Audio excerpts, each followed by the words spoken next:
904 కోట్ల రూపాయలతో రాజధాని ప్రాంతాల్లో మౌలిక వసతుల కల్పనకు సిఆర్డీకి ఆమోదం తెలిపింది ప్రభుత్వం. రాజధాని అమరావతిని అనుసంధానిస్తూ కృష్ణానదిపై నిర్మించే ఐకానిక్ వంతెనకు అద్భుతమైన డిజైన్ ఎంపిక చేయాలని అధికారులకు ముఖ్యమంత్రి చంద్రబాబు నాయుడు ఆదేశాలు జారీ చేశారు.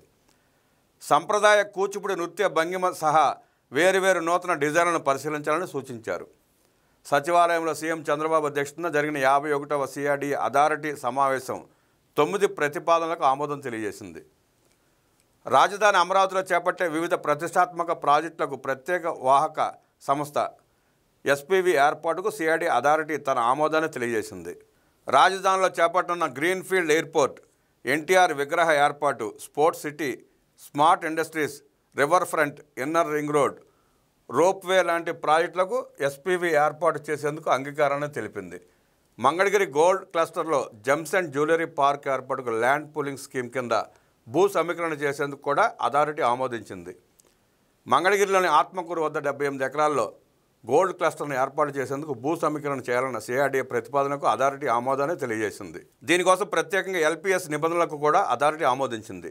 మరోవైపు గోల్డ్ క్లస్టర్ వద్ద ప్రత్యేక ఎకోసిస్టమ్ వచ్చేలా మౌలిక సదుపాయాలను ఏర్పాటు చేయాలని ముఖ్యమంత్రి చంద్రబాబు ఆదేశాలు జారీ చేశారు. 5,000 కోట్ల రూపాయల మేర పెట్టుబడులు వచ్చే అవకాశం ఉందని, 20,000 మందికి ఉద్యోగ అవకాశాలు వస్తాయని సిఆర్డీ అథారిటీ అభిప్రాయం వ్యక్తం చేసింది. రాజధాని అమరావతి పరిధిలోని 29 గ్రామ పంచాయతీల్లో డ్రైన్లు, నీటి సరఫరా, ఇతర మౌలిక సదుపాయాల కోసం LPS zones critical infra and investment plan కింద 904 కోట్ల రూపాయలతో పనులు చేపట్టేందుకు అథారిటీ ఆమోదం తెలిపింది. భూ సమీకరణ పథకం కింద ఇచ్చే యాజమాన్య ధృవీకరణ సర్టిఫికేట్లో అసైన్డ్ అనే పదాన్ని తొలగించేందుకు కూడా సిఆర్డీ అథారిటీ ఆమోదాన్ని తెలిపింది.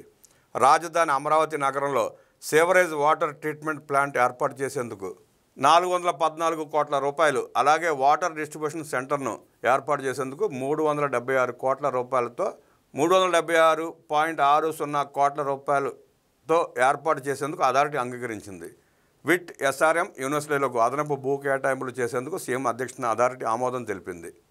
విట్కు 100 ఎకరాలు, ఎస్ఆర్ఎంకు 100 ఎకరాల చొప్పున అదనపు భూ కేటాయింపులకు సిఆర్డీ అథారిటీ ఆమోదాన్ని తెలియజేసింది. రాజధానిలో చేపట్టే నిర్మాణాలను యుద్ధ ప్రాతిపదికన చేపట్టాలని ముఖ్యమంత్రి ఆదేశాలు జారీ చేశారు.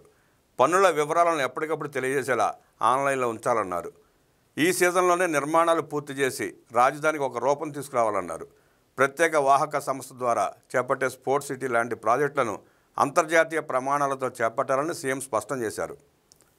River front, ropeway, inner ring రోడ్లను అనుసంధానించాలని సీఎం సూచించారు. రాజధాని ప్రాంతంలో కాలుష్య రహిత పరిశ్రమలు, పెట్టుబడులు వచ్చేలా చూడాలని స్పష్టం చేశారు. త్వరలోనే ప్రతిష్టాత్మక బయో ఇంజనీరింగ్ యూనివర్సిటీ కూడా అమరావతికి రానుందని సీఎం పేర్కొన్నారు. దేశంలో మరే ప్రాంతానికి లేని భౌగోళికపరమైన సానుకూలతలు అమరావతికి ఉన్నాయని, అందుకే ఇక్కడ చేపట్టే నిర్మాణాలన్నీ ఐకానిక్గా ఉండాలని స్పష్టం చేశారు. ప్రతి ప్రాజెక్టు పరిధిలోనూ ఆర్థిక కార్యకలాపాలు జరిగేలా ప్రణాళికలు ఉండాలని సీఎం సూచించారు. సిఆర్డీ అథారిటీ సమావేశానికి పురపాలక శాఖ మంత్రి P Narayana, CS K Vijayanand, పురపాలక సిఆర్డీ ఏడీసీకి చెందిన ఉన్నతాధికారులు హాజరయ్యారు.